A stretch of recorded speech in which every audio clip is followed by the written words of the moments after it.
आम जन के लिए। हमारे जैसे नौजवान लड़ाई लड़ रहे हैं आम जन के लिए। सत्ता को ठोकर मार के हम सड़कों पे पूरी जवानी समर्पित कर दी इस राजस्थान को जगाने के लिए। पार्टी बना के संदेश दिया और देश के अंदर ये मैसेज गया। अब राजस्थान में लड़ा के आगे आरएलपी के बाद दूसरी पार्टी आदिवासी पार्टी भी राजस्थान के अंदर आ गई। और जो नकली लोग थे जो पार्टियां बनाने की बात करते थे, ढकोसले करते थे, उनकी दुकानों के भी ताले लग गए, उनका सामान खत्म हो गया। इसलिए वो बरसाती मेंढकों की तरह बुलबुलों की तरह उछल रहे। अब उनके पास कुछ भी नहीं बचा सिवाय तथ्यहीन बातों के और तथ्यहीन आरोपों को अलावा कुछ भी नहीं बचा। ऐसा ही भर्ती जो रद्द हुई है ये हम सब की जीत है, राजस्थान की जीत है। विशेषकर कल गणेश चतुर्थी थी और गणेश जी को मैं मेरे घर पे बच्चे मेरे गणेश जी को बहुत मानते हैं। और आप देखिए मैं गणेश जी के जयकारे के साथ और वीर तेजा जी के जयकारे के साथ चलता हूँ। तो गणेश जी महाराज ने और वीर तेजा दशमी का कार्यक्रम है, तेजा जी के मेले भरेंगे। तो गणेश जी महाराज की कृपा से, वीर तेजा जी कृपा से एक अच्छा शुभ संदेश हमें मिला और एक नई ऊर्जा राजस्थान के नौजवानों को मिली और राष्ट्रीय लोकतांत्रिक पार्टी को ताकत मिली। इस भर्ती का क्रेडिट कौन दे रहा, किसको दे रहा, उससे हमें कोई मतलब नहीं। हम ये चाहते थे कि राजस्थान को बचाएं। 560 जो फर्जी थानेदार बनके अगर थानों में लग जाते तो राजस्थान को लूट लेते, बर्बाद कर देते। न हमारी बेटियां सुरक्षित रहती, न हमारे बच्चे सुरक्षित रहते।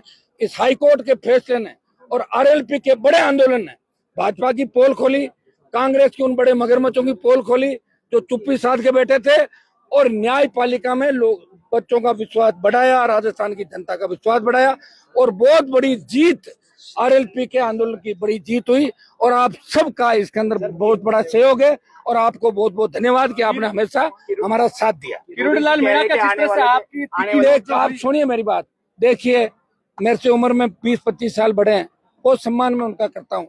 वो मेरे पिताजी के साथ विदाई करे में 85 के दौर के अंदर। मेरे फादर 77 में बन गए थे, वो लेट आए थे, 85 में एमएलए आए थे।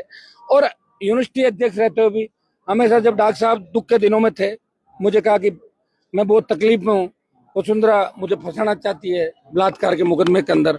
एक वो टंकी का मामला था सूरवाड़ के अंदर, सीबीआई पकड़ लेगी। आप राजस्थान में ऐसा कुछ करो, खाली मीणाओं से कुछ नहीं होगा। और मैं लड़ रहा था राजस्थान में, तीसरे मोर्चे की बात भी हम कर रहे थे और हमने लड़ाई लड़ी। लेकिन बीकानेर, बाड़मेर और नागौर की रैलियों के अंदर डॉक्टर साहब आए और उसके बाद छू मंतर हो गए और हमेशा मुझे कहते थे कि वसुंधरा ऐसी है, इसकी मम्मी ऐसी है, इसका परिवार ऐसा है। क्या क्या तो क्या है अभी बात कर रहे हो बेशर्मो, ऐसा है वैसा है और इस तरह की बातें वो करते थे। मैं वसुंधरा जी की माता जी को नहीं जानता, इनके परिवार को नहीं जानता, लेकिन वो कहते थे ये है वो है, मैं अरुण जेटली जी से बात करूंगा, मैं अटल जी से करूंगा, फलाना करूंगा। और फिर मेरे पास एक दिन मैं इनके घर बैठा था तो मुझे कहा कि आप खाना खाओ, अपन विधानसभा चल रहे हैं, क्योंकि अकेले नहीं जाते थे। रमेश मीणा और हुडला पता नहीं कब हमला कर दे, ये हमेशा मेरे को साथ रखते थे कि कम से कम एक आदमी बचाने वाला तो मेरे साथ रहेगा। तो मैं इनके साथ ही विधानसभा जाता, मेरा बड़ा स्नेह था। लेकिन अचानक फोन आया कि आप तो विधानसभा चलो, मैं कहीं जाके आ रहा हूँ। और आधा घंटा बाद पता लगा कि वसुंधरा के कदमों में पड़े हुए थे और भारतीय जनता पार्टी ज्वाइन कर ली। कहाँ गया थर्ड मोर्चा, कहाँ गई नई पार्टी? गोगुंदा के अंदर एक पार्टी बनाने की बात करी और जब पर्दा खोला मैंने कहा डॉक्टर साहब ये तो संगमाजी की पार्टी है, अगाथा बैठी थी कार्यक्रम में। मैंने कहा मैं नहीं हूँ आपके साथ। तो मैं यहाँ नाराज होकर आ गया। मैंने कहा पार्टी बनानी चाहिए, आप क्यों धोखा दे रहे हो?